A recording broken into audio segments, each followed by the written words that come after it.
On Tuesday this week, an editorial appeared in the New York Times, written by Dr. Rochelle Walensky. She is set to be the new director of the Centers for Disease Control and Prevention, or as we all know it, the CDC. The title of her editorial, which I thought was brilliant, was, "As the new CDC chief, I'll tell you the truth." Powerful. Rochelle is a friend and a brilliant and trusted colleague. She's, you might say, one of the best of the best.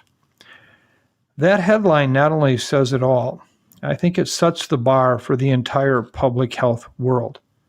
We must tell the truth. Those of you who listen to this podcast know that I surely try to do my best to just call balls and strikes. I call them as I see them. I'm an eternal believer in the truth as an individual in science and as an individual in life. And when I don't know something supported by either data or experience, I tell you, I just don't know. And I urge you to require that of all the people you get your information from.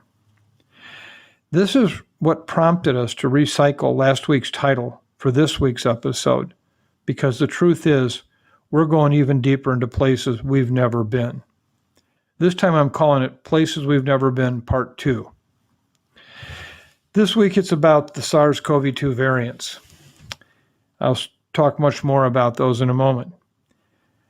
I don't want to make light of the severity of this situation, hardly, but I found myself hearing in my head my own version of the Fifth Dimension song from the 1969 hit Aquarius, Let the Sunshine In, where there is a line in there that says, "This is the dawning of the age of Aquarius." And I fear that now this is the dawning of the age of the variants. A fundamental and critical change in this pandemic. It's almost a month since I started feeling this terrible uneasiness by the news of the variants in the south of England, followed by what we saw in South Africa. Then several more variants, to the point where it's now feeling like a new day, a new variant. Is there a reason for concern with these new variants? The answer is absolutely yes.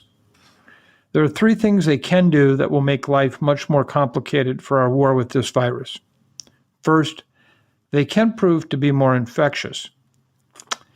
Second, they can prove to be more deadly. And third, they can end up reducing the effectiveness of the immunotherapy drugs and the vaccines we've developed. Now, I want to make it very clear as I discuss these later that we have lots of partial information, incomplete information. Before we conclude that any of these three things are happening, we surely need more information. But we must be aware of them. We must tell you the truth. So, what is true for the UK variant? What is true for the South African variant? Which is true for the Brazilian Japanese variant? We mostly don't know. We're in places we've never been before. In her editorial, Dr. Walensky said last year demonstrated how a frail, poorly tended public health infrastructure can bring a great country to its knees. There you go. A real dose of the truth. And she is promising to bring it. Let me add one more comment to this introduction, because I think it frames the tone of what I'm about to share with you. Last October, I expressed my concerns nationally on NBC's Meet the Press. One thing I said was about how we're communicating. I said, we don't have a consolidated one voice. We didn't then. It caught the interest of a communications expert by the name of Randy Olson. Randy and I have become very good friends since that meeting in October. He's a scientist turned filmmaker who has written 5 books on science communication. Last year, he earned an award from the American Medical Writers Association for his work over the years with organizations like the National Institutes of Health and the Centers for Disease Control and Prevention.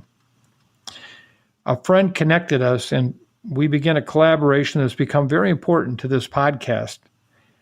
I cherish and value his input very much.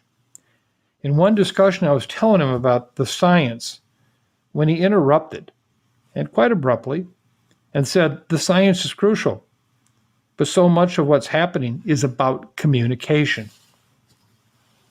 He said he took a look at Australia, New Zealand, and the Asian nations.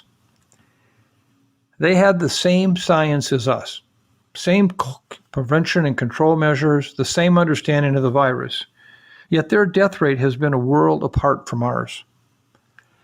If you take New Zealand, one of my most favorite countries in the whole world, it has a population of almost 5 million people, comparable to the city of Los Angeles. To date, New Zealand has had a total of 25 deaths from COVID. 25. That's their entire country. Just 25 dead. Now, grant you each one of those was someone loved, someone cared about, but 25. In contrast, Los Angeles has had over 29,000 deaths. Now, what happened? Was our science not as good as theirs? Same basic science knowledge, completely different outcomes. Clearly, something has gone wrong. But that's not what really interests me right now in this podcast tonight. What I want to focus on is the same thing that Dr. Wensky points to, which is what needs to go right. In her editorial, she promises to lead with facts, science, and integrity, all of which add up to the truth. I completely agree with her. We have to place our trust in facts, science, and integrity. It's our only hope to work our way out of this pandemic as we continue to go places we've never been. Today, some of the things I'm going to share with you are not going to be easy, but you need to hear them. We need to tell the truth, and we need to prepare ourselves to do what we must to reduce the horrible impact of this pandemic.